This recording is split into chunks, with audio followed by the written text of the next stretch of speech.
alliance, d'où le Seigneur nous a choisi, n'est-ce pas, tous ceux qui, n'est-ce pas, confessent le nom de Christ, qui l'ont reçu réellement comme Seigneur et Sauveur, ils sont des sacrificateurs. Alors un sacrificateur était celui qui représentait le peuple devant Dieu pour, n'est-ce pas, faire des sacrifices en l'honneur de ce peuple-là. Est-ce qu'aujourd'hui, il y a encore des sacrificateurs selon l'ancienne alliance? Le pasteur est-il un sacrificateur selon l'ancienne alliance? Le docteur est un sacrificateur selon l'ancienne alliance? Est-ce que le prophète est un sacrificateur selon l'ancienne alliance? Est-ce que l'évangéliste, c'est un sacrificateur selon l'ancienne alliance? Non, je ne crois pas à cela. Je crois que le monde chrétien est dans une dérive totale à la fin des temps. Il est temps, n'est-ce pas, qu'on revienne à la saine doctrine parce que Christ arrive bientôt. Et le Seigneur nous a bien avertis quand il parle ici des doctrines des démons. Eh bien, nous voyons ce qui se passe aujourd'hui. Premièrement, il faut d'abord savoir que les démons, un démon n'aime pas la vérité. Un démon n'aime pas, n'est-ce pas, la doctrine de Christ. Et donc, tout ce qui relève de la doctrine de Christ, qui a trait à amener l'homme au salut éternel, les démons, n'est-ce pas, mettent la voie. Ils battent, n'est-ce pas, les voies en faisant d'une manière très sournoise, inaperçue, en mettant des fondements, n'est-ce pas, de fausses doctrines. Et donc c'est ce que nous voyons donc aujourd'hui. D'où vous voyez en passant, eh bien, des femmes pasteurs, des femmes apôtres, des femmes évangélistes, des femmes, et toute une dérive. Alors si le Seigneur Jésus-Christ, le Maître des Maîtres, le Seigneur des Seigneurs, le Roi des Rois, c'est lui qui est le Dieu Tout-Puissant, n'a pas de son vivant sur terre, dans son ministère pendant les 3 ans, il n'a pas choisi de femmes dans ce ministère. Alors qu'il y avait les Marthe, alors qu'il y avait les Marie, il y avait les Suzanne, il y avait les Marthe. Mais aucune de ces femmes n'a été, n'est-ce pas, introduite dans le ministère parmi les 5. Pourquoi est-ce que cela arrive aujourd'hui? Eh bien, c'est le fruit des démons. C'est exactement la doctrine des démons parce que ce que Christ n'a pas fait, le serviteur de Dieu, celui qui a appelé, ne fera jamais. Et comment on devient, puisque nous avons très bien compris par la grâce de Dieu que les 5 ministères d'Éphésiens 4:11 sont pour l'édification du corps, pour surveiller le peuple de Dieu. Et en ce qui concerne ces ministères, et précisément celui du pasteur, cet appel, comment on devient, il faut automatiquement passer, parce que nous avons regardé l'émission, toi et moi l'autre jour, une émission sur une chaîne de télévision camerounaise, où nous avons vu des hommes appelés des hommes de Dieu, qui n'arrivaient même pas à expliquer ce que c'est qu'un pasteur. Donc, on devient pasteur, on s'autoproclame pasteur, ou bien c'est l'appel, et comment ça se passe? Eh bien, nous allons apôtre, docteur, nous allons lire évangéliste, comment est-ce qu'on reconnaît, comment il faut être ordonné? Nous allons lire un seul verset, un seul, pas deux, dans le livre de Jérémie 1er.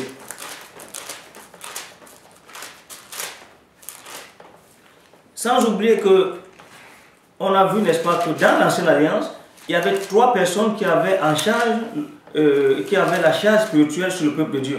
Il y avait les prophètes, les sacrificateurs, les docteurs. C'est les 3 groupes de personnes là que la Bible appelle ici pasteurs. Voilà. Et donc, nous allons donc lire dans Jérémie 1er à partir du verset 4. Jérémie 1er, à partir du verset 4. La parole de l'Éternel me fut adressée en ces mots. Avant que je t'ai formé dans le ventre de ta mère, je te connaissais. Et avant que tu sois sorti de son sein, je t'avais consacré, je t'avais établi prophète des nations. Voilà. C'est clair, n'est-ce pas, que pour être pasteur, cela ne relève pas de la décision de l'homme. Cela ne relève non plus d'une décision personnelle. On ne devient non plus pasteur par affiliation parentale, c'est-à-dire que parce que mon père est pasteur, je suis automatiquement pasteur. On devient pasteur par appel de Dieu, Amen. par appel du Seigneur. Amen. Ce n'est pas un homme qui te dit que tu es pasteur, non.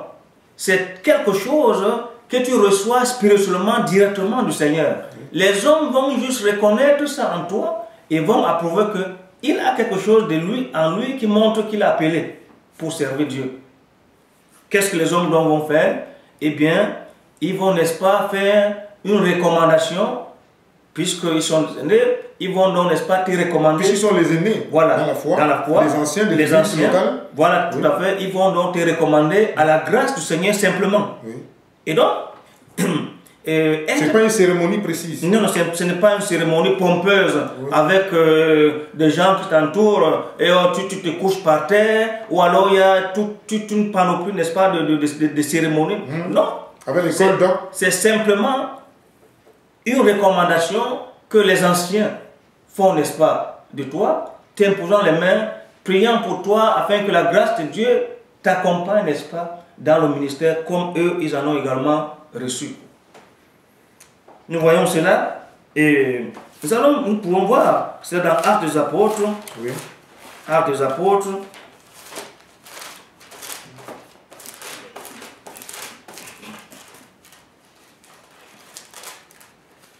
Acte 13. Acte des Apôtres. Acte combien? Acte 13. Acte 13. Pendant qu'ils servaient le Seigneur, Acte voilà. 13, verset 2. Voilà. Pendant qu'ils servaient le Seigneur dans leur ministère et qu'ils jeûnaient, le Saint-Esprit dit: mettez-moi à part Barnabas et Saul pour l'œuvre à laquelle je les ai appelés. Attention, ici, Paul avait déjà été rempli du Saint-Esprit. Paul avait déjà reçu le Saint-Esprit. Paul avait été déjà envoyé bien avant par le Seigneur. Oui. Parce que le Seigneur il a dit, n'est-ce pas, à Ananias, cet homme, il est choisi afin qu'il porte mon nom parmi les nations. Oui. Et donc, Paul lui-même explique, n'est-ce pas, ça, dans le livre des Galates, où il raconte l'histoire de son appel, déjà avec Dieu. Oui. Et donc, allons-y au verset 3. Au verset 3. Alors, après avoir jeûné et prié, il leur imposait les mains et les laissait partir. Voilà. Ça veut dire que, après avoir prié, c'est les qui? Eh bien, c'est les prophètes qui étaient ici, Barnabas, les docteurs, hein, et les Lycides, les Sirènes, ainsi de suite. Oui. Après avoir prié, après avoir jeûné, ils ont prié. Ça veut dire qu'ils ont prié juste pour dire: Seigneur, nous avons reçu ce que tu nous as commandé.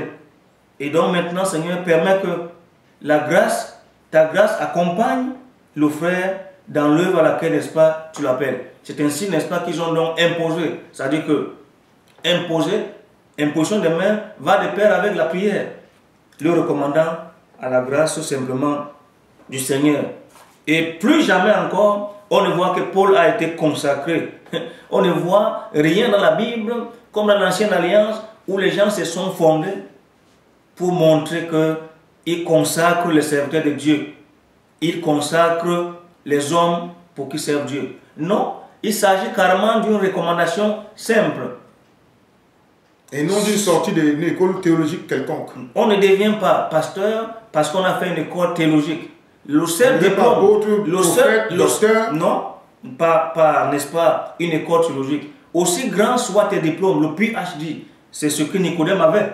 Mais Nicodème, qui était docteur de la loi, ne connaissait rien de la nouvelle naissance. Et donc, jusqu'à ce que le Seigneur nous dise: tu es docteur en Israël, mais tu ignores ces choses-là. Et donc, ce n'est pas par le doctorat en théologie où on remplit la tête, n'est-ce pas, des hommes aujourd'hui, par des futilités, de la psychologie. Et ces gens eux-mêmes, qui sont formés la plupart dans des universités aux États-Unis, l'une d'elles qu'on appelle l'Union Theological Seminary, où on forme les pasteurs, n'est-ce pas, de la théologie libérale pour venir avec la doctrine du nouvel âge, dont ils préparent pour essayer d'introduire la doctrine luciférienne au sein de l'Église, qui petit à petit est en train de renverser les croyants. Alors, frère Wilfrid Ngale, j'ai une question pertinente, et c'est celle qui concerne l'Église du Seigneur. Aujourd'hui, nous constatons que les églises, dans notre pays natal, tous les deux, le Cameroun, et dans notre pays de résidence, la France, nous constatons, et dans bien d'autres pays dans le monde entier, nous constatons que pour qu'une église puisse être connue, il faut avoir l'autorisation de l'État. Nous avons vu à la télévision l'autre jour qu'au Cameroun, certaines églises sont en train d'être fermées par l'État. Alors, l'Église est-il un corps spirituel? L'Église doit-il se soumettre à une autre organisation, notamment à l'État? Qu'est-ce que la Bible dit? Parce qu'il y a des gens qui prennent le verset de Romains 13 pour dire « Soumettez vos autorités ». Est-ce que l'Église doit se soumettre aux autorités? Est-ce que l'Église est un corps spirituel qui n'a rien à voir avec les autres, avec le monde? Non, la première des choses, il faut voir que l'histoire part de très loin parce que cette histoire, d'abord l'Église n'avait pas, les églises se rassemblaient dans des maisons. Lorsque le Seigneur dit n'allez pas dans les maisons des païens, allez plutôt dans les maisons des brebis perdues, n'est-ce pas, d'Israël. Et le Seigneur lui-même faisait son ministère dans des maisons. Les apôtres ont fait leur ministère dans les maisons. Même lorsque Paul partait, n'est-ce pas, pour persécuter les églises, la Bible nous dit qu'il partait dans des maisons pour arracher, n'est-ce pas, ceux qui appartenaient, n'est-ce pas, à la foi, à Jésus. Et donc, tout au long des siècles, tout au long du premier siècle, eh bien, les églises étaient sur ce fondement, laissées par les apôtres, parce que l'église est une famille. Et donc, quand on parle donc de l'église, par exemple, de Corinthe, c'est l'ensemble. Corinthe, c'est une ville. Oui. Lorsqu'on parle des églises, de l'église de Corinthe, c'est l'ensemble d'églises, des maisons qui se trouvaient à Corinthe. C'est ça que le Seigneur appelle l'église de Corinthe. Lorsqu'on parle dans l'Apocalypse de l'église, par exemple, de Philadelphie, l'église de Philadelphie n'était pas un temple. Non, l'église de Philadelphie, c'est l'ensemble d'églises, de maisons qui formaient que le Seigneur appelle l'église de Philadelphie. Oui. Et la plupart de toutes ces églises, n'est-ce pas, que le Seigneur cite dans le livre, de Révélation, oui, l'Apocalypse, c'était des églises de maisons. Et donc, l'église est connue par sa localité, oui, et non par une dénomination. C'est-à-dire que l'église d'Éphèse était une seule église à Éphèse. Oui. C'est l'ensemble d'églises des maisons que le Seigneur appelle l'église d'Éphèse. Voilà. Et donc, l'église, donc, les dérives ont commencé, n'est-ce pas, après, n'est-ce pas, le 6e, le 7e siècle, et lorsque l'église devenait très, très puissante, oui, sous l'Empire romain, oui, parce qu'il y avait une confusion. Et donc, les églises, pour les localiser, il a fallu, n'est-ce pas, qu'ils aient assez regroupé. Oui. C'est ainsi, n'est-ce pas, que pour les localiser, on a commencé au temps moderne, la loi par exemple de 1901, oui, pour faire à ce qu'ils aient l'autorisation et qu'ils soient reconnus. Or, l'Église n'a rien à faire avec le monde. L'Église est une entité spirituelle. Amen, qui n'a rien à faire avec le système du monde. L'Église a son chef, c'est Christ. Amen. Et la Bible nous dit que Christ est le chef de tout homme. Amen. Si Christ est donc le chef de tout homme, la Bible nous dit par-dessus, Jésus-Christ est au-dessus de toute autorité, au-dessus de toute puissance, au-dessus de toute domination, amen, et au-dessus de toute dignité. Amen. Que ce soit le préfet, le gouverneur, le président de la République, quel qu'il soit, n'a aucune autorité sur l'Église. Parce que l'Église du Seigneur est une entité, c'est un corps spirituel. Lui-même le préfet, lui-même le gouverneur a besoin du salut. Amen. Et donc c'est pour cela que aujourd'hui quand on soumet l'Église, quand je parle d'Église, je parle des hommes et des femmes, qui sont, n'est-ce pas, qui font partie de l'Église locale. Amen. Parce que l'Église en elle-même est spirituelle, c'est un corps qui est invisible, mais qui est composé, n'est-ce pas, des vrais enfants de Dieu, qui peuvent se regrouper donc en église locale en vue de la communion fraternelle. Ou en église de maison. En église de maison, tout à fait. C'est ce que j'appelle l'église locale. Oui. L'église de maison, c'est celle-là qui est reconnue sur le plan biblique. Et c'est telle qu'on appelle l'église locale. Et quand on parle de l'église locale, par exemple, à Paris, les églises, par exemple, par exemple, à Étampes, s'il y a à Étampes 4 églises de maison, oui, c'est ces églises de maison que le Seigneur appelle l'église des temples. Le Seigneur ne connaît pas l'église par la dénomination. Non. Pas l'église de... L'église protestante, l'église apostolique. Le Seigneur ne voit pas ça. Le Seigneur connaît l'église. Il ne voit pas l'église Berne-et-Bouche. Non, le Seigneur L'église connaît de l'église Bethel. à partir de sa localité. L'église est locale. Amen. Et donc l'église n'a donc pas besoin d'avoir une autorisation d'un homme. Parce que c'est un corps spirituel. Et j'appuie cela en lisant le livre de Colossiens, chapitre 2, verset 10. Vous avez tout pleinement en lui, qui est le chef de toute domination et de toute autorité. Donc Voilà. le Seigneur est le chef de toute domination Voilà. et de toute autorité. Voilà. Et l'Église est un corps spirituel. Tout Comme à fait. dit le livre de Actes, de 1 Corinthiens chapitre 3, verset 16. Nous sommes l'habitation de Dieu en esprit. Voilà. 1 Corinthiens chapitre 6, verset 19. Nous sommes l'habitation de Dieu en esprit. C'est nous l'Église. L'habitation de Dieu en esprit. Alors, mais il y a une confusion, frère Gallet, puisque certaines personnes disent vous devez être soumis aux autorités en prenant Romains 13. Qu'en est-il de Romains 13? Oui, mais ce texte, nous allons donc voir. Vous voyez, les gens tordent les Écritures comme, n'est-ce pas, le frère Pierre explique quelque part. Il dit, n'est-ce pas, que les choses que le frère Paul cherche à expliquer, qui sont très obscures, difficiles à comprendre, dont les hommes mal affermis tordent le sens. Nous allons donc voir, en lisant dans Romains 13, nous allons voir soumission aux autorités. On reprend. Que toute personne soit soumise aux autorités supérieures, car il n'y a point d'autorité qui ne vienne de Dieu. Et les autorités qui existent ont été instituées de Dieu. Premièrement, ce texte ne dit pas que l'Église soit soumise aux autorités. Oui. L'Église est spirituelle. Ici, on parle des individus. En tant qu'homme, le Seigneur, en tant qu'homme sur terre, en tant qu'homme dans une nation, nous sommes soumis aux autorités parce que nous faisons partie d'une nation. Nous devons payer nos impôts. Nous devons respecter la législation du pays dans lequel nous sommes. Même en Selon France, la parole de Dieu. tout à fait, selon la parole de Dieu. Ce n'est pas parce que le pays accepte légaliser l'homosexualité que nous devons accepter. Non, d'ailleurs c'est un sujet que nous allons traiter dans les jours qui viennent, si le Seigneur nous accorde la grâce. Donc c'est clair ici, on nous dit que toute personne, vous êtes bien une personne. On n'a pas dit que l'Église, on ne parle pas de l'Église, on parle des personnes, des individus tels que nous sommes, faisant partie d'une nation, d'un État. Alors nous sommes obligés, à cause de la parole de Dieu qui nous appelle, de payer nos impôts, de respecter la législation du pays selon la parole de Dieu. Mais lorsque une législation va à l'encontre de la parole de Dieu, alors nous ne pouvons plus jamais nous soumettre, nous nous soumettons à la tête qui est Christ. Amen. Parce que si on nous parle, par exemple, de l'homosexualité, du lesbianisme, de toutes ces choses, de toutes ces perversions, on nous dit, n'est-ce pas, que... Alors là, le chrétien dit non, parce que ça ne relève pas, n'est-ce pas, de l'entité spirituelle dont il dépend. Et donc, Christ est la tête. Même si c'est la plus haute autorité de l'État. Puisque c'est le Seigneur qui est la plus haute autorité de ce monde. Voilà. Et donc, puisque le Seigneur dit quoi? Christ est le chef de tout homme.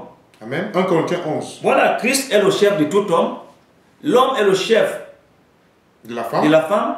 Et Dieu est le chef de Christ. Et donc, nous ne pouvons pas détruire, n'est-ce pas, cet ordre qui est établi. Ou nous soumettre aux lois établies par les hommes dans l'Assemblée nationale. Tout à fait. Si donc Christ est le chef de tout homme, y compris... Comme Christ est le chef de tout homme. Oui, comme Christ est le chef de tout homme, y compris les chefs d'État, les gouverneurs de ce monde, tous ces grands de ce monde. Les rois. Christ, n'est-ce pas, est le chef de tout homme. Et quand on parle de homme ici, il s'agit de femme, il s'agit masculin et féminin. Donc Christ donc, est le chef de tout homme, puisque c'est par lui et pour lui que tout a été créé. Amen. Voilà, c'est lui, n'est-ce pas, qui est au-dessus de tout et par-dessus toutes choses. Frère Wilfrid Ngalé, donc pour clôturer dans cette vidéo sur le pasteur, puisqu'il s'agit de ce monsieur, le pasteur, ses frères, certains qui sont réellement appelés par le Seigneur, pour ce ministère d'édification. Et dans cette vidéo, nous allons parler un peu du fonctionnement, un peu de tout, un peu du fonctionnement de l'Église. Donc, en résumé, pour bien comprendre, hein, parlant du pasteur, parlant des ministères oubliés comme celui de l'apôtre, du prophète, de l'évangéliste, du docteur, pour ne pas parler seulement du pasteur, hein, parlant des vêtements du pasteur, le col doc, parlant de tout ce que nous avons eu à aborder comme sujet dans cette vidéo. En résumé, bien-aimé frère Ngalé, docteur de la parole de Dieu, selon Christ. Donc, si tu peux essayer d'éclairer aux bien-aimés qui regardent cette vidéo, l'essentiel, l'Église, le pasteur, le fonctionnement de l'Église, nous devons nous soumettre à Christ qui est le chef de tout homme. D'abord, nous devons donc comprendre que le pasteur, c'est quelqu'un qui reçoit un appel et Dieu lui donne une charge. Il répond donc à cette charge-là et il assume au milieu, n'est-ce pas, du peuple de Dieu. Et des autres qui ont reçu le même appel. Et donc, quand on parle donc des pasteurs, on parle donc de tous ceux qui, ayant reçu une charge spirituelle, ont vocation à paître, n'est-ce pas, le peuple de Dieu. L'évangéliste est un pasteur, dans la mesure où il peut paître le peuple de Dieu. Le prophète est un pasteur, dans la mesure où il peut paître le peuple de Dieu, puisque c'est interchangeant, comme nous l'avons dit. Oui.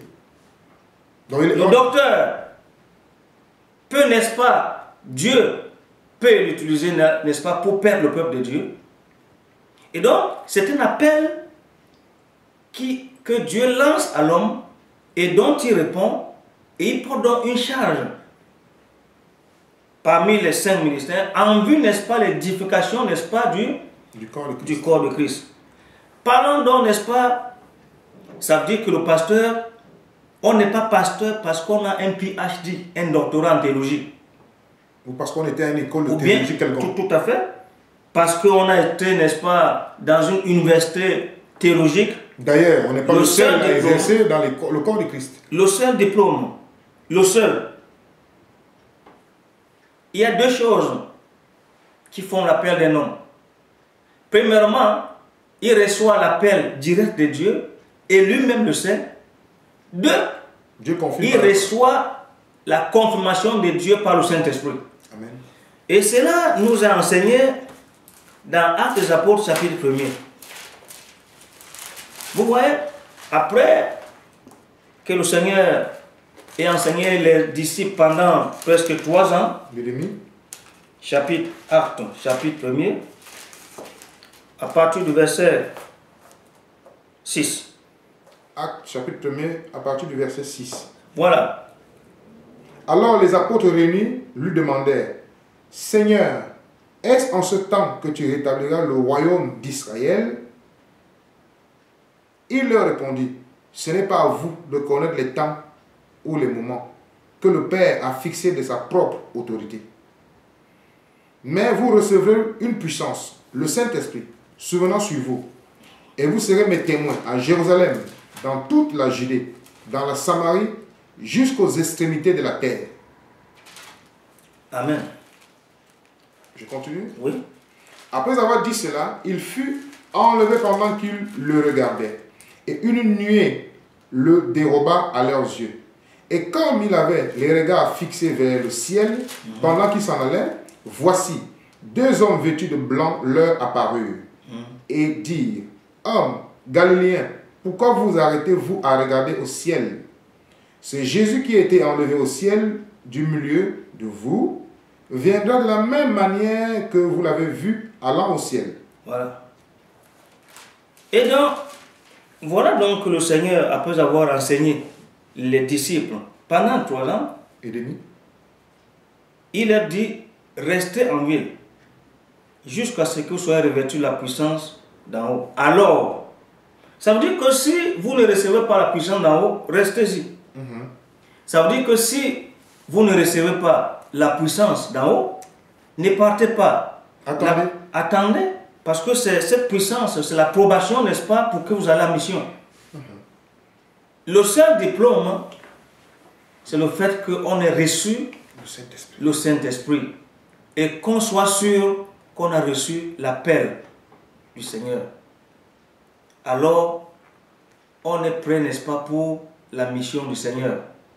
Ce n'est pas une école de théologie, ce n'est pas le PhD. Je le répète encore, si tu crois, frère, bien-aimé, que ce n'est pas le PhD, si tu crois que parce que tu as été dans une école de théologie, où tu as reçu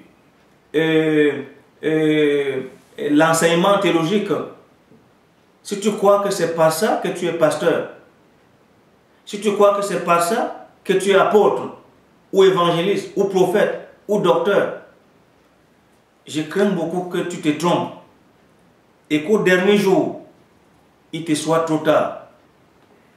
Mais il a encore temps. Il y a l'histoire de quelqu'un qui a servi le Seigneur pendant presque 35 ans. Un jour, dans une vision, le Seigneur lui montre un torchon sale. Comme il avait montré à Pierre, cette nappe qui volait. Et la personne, dans sa vision, dit au Seigneur, mais Seigneur, je ne comprends pas. Qu'est-ce que c'est? Le Seigneur lui dit, c'est tout ton travail pendant 35 ans. Il dit, non mais Seigneur, j'ai évangélisé, j'ai même gagné beaucoup d'âmes, l'église est pleine. Le Seigneur lui répond, tu ne m'as jamais servi, tout ce que tu as fait par l'énergie de ta chair. Cet homme s'est réveillé cette nuit, il n'a plus dormi.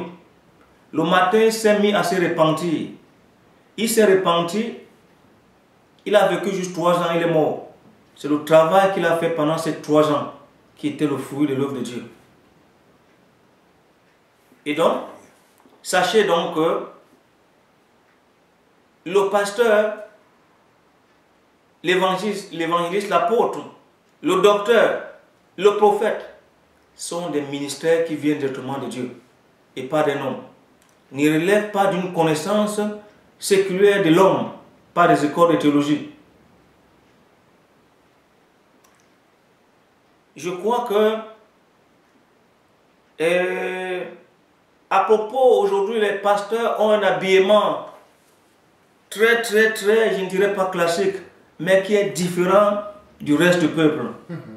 Ils mettent le col d'oc, ils mettent des soutanes, des robes noires, ainsi de suite. Eh bien, je vais vous en donner l'origine.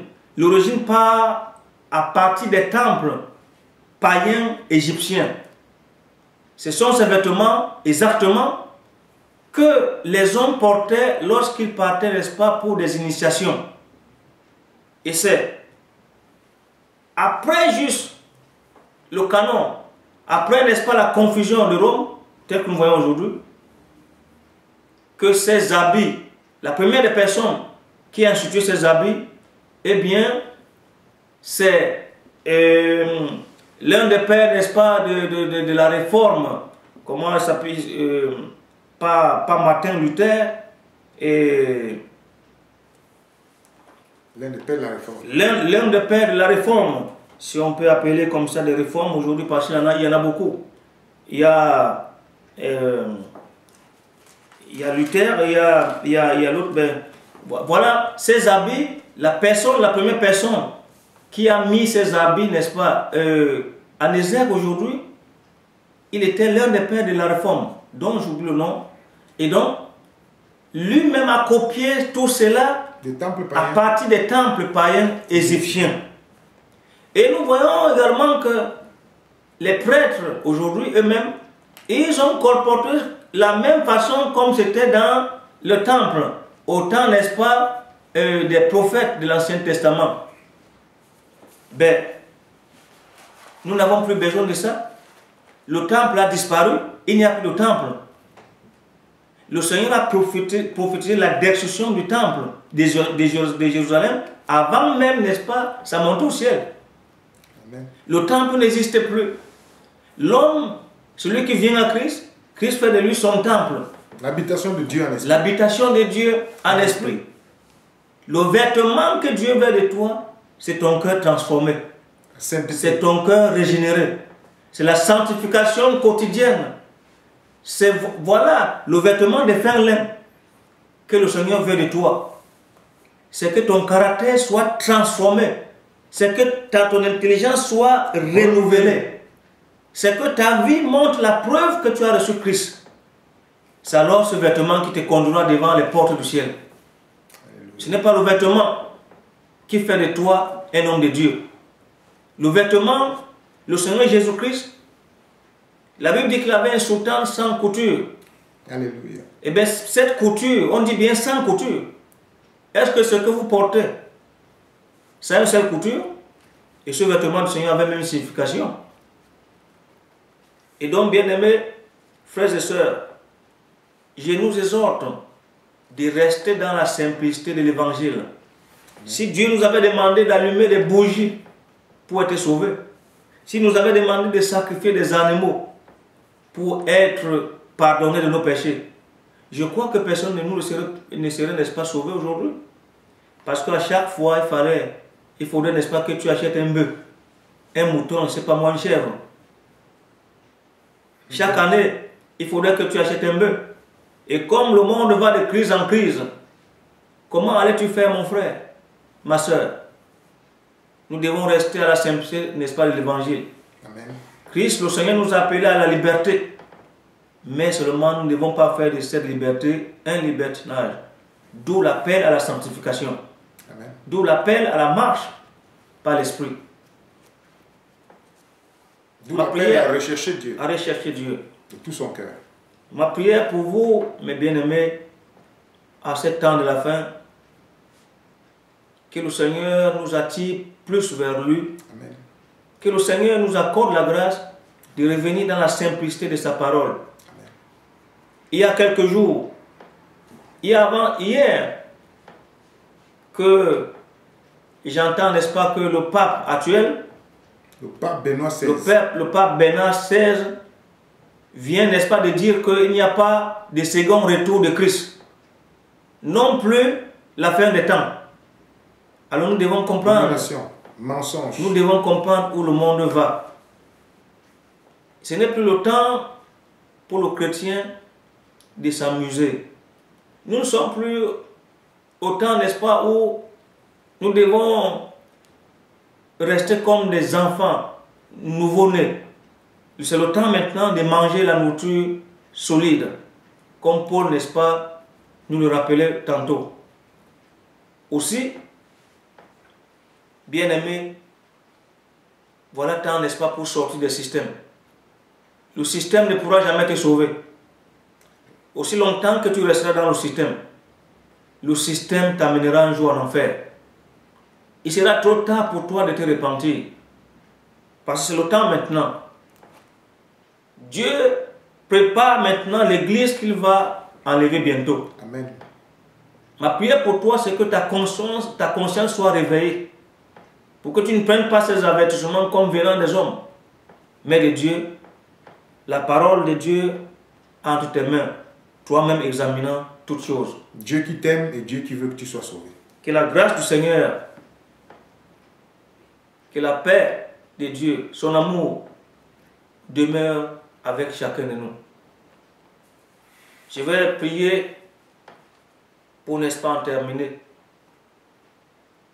Éternel, notre Père, notre Dieu, voulons te dire merci pour ta bonté, ton amour, de ce que tu nous as permis, Seigneur, de parler sommairement, Seigneur, de ce sujet, sur le pasteur, sur, Seigneur, la manière que ton église locale est conduite aujourd'hui. Seigneur, la manière dont, Seigneur, les hommes se sont détournés, Seigneur, de ta parole, pour en faire, Seigneur, les propres paroles. Je prie, Seigneur, que tu sauves ceux des frères et des sœurs qui te cherchent de tout leur cœur, Seigneur. Seigneur, dans l'ignorance, ils sont dans des milieux, dans ce que les hommes ont bâti, des temples, Seigneur.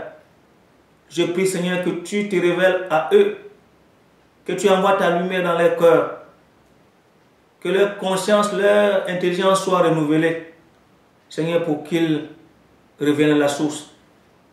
Car tu as dit les choses qui sont arrivées au temps de Noé, arriveront à l'avènement du Fils de l'homme.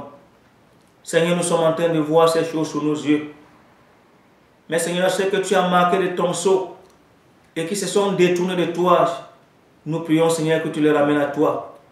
Car c'est toi qui as dit que rien ne pourra ravir de ta main tout ce que tu as appelé, Seigneur. Nous te bénissons, te disons merci pour la grâce que tu nous as accordée de parler de ces choses, Seigneur, qui concernent le royaume. Béni soit ton Saint-Nom. Bénis, Seigneur, tout ce que nous avons dit dans les cœurs des frères et des sœurs. Que toute la gloire soit à toi au siècle des siècles. Au nom du Seigneur Jésus-Christ, notre Sauveur et Seigneur, qui vit et règne dès maintenant et à jamais, qui vient bientôt pour prendre, Seigneur, son Église, pour nous enlever dans ce monde pervers, Ce monde, Seigneur, qui bientôt sera, Seigneur, un dépotoir de démons. Que toute la gloire éternelle de notre Père soit à toi. Béni soit ton Saint-Nom. Amen.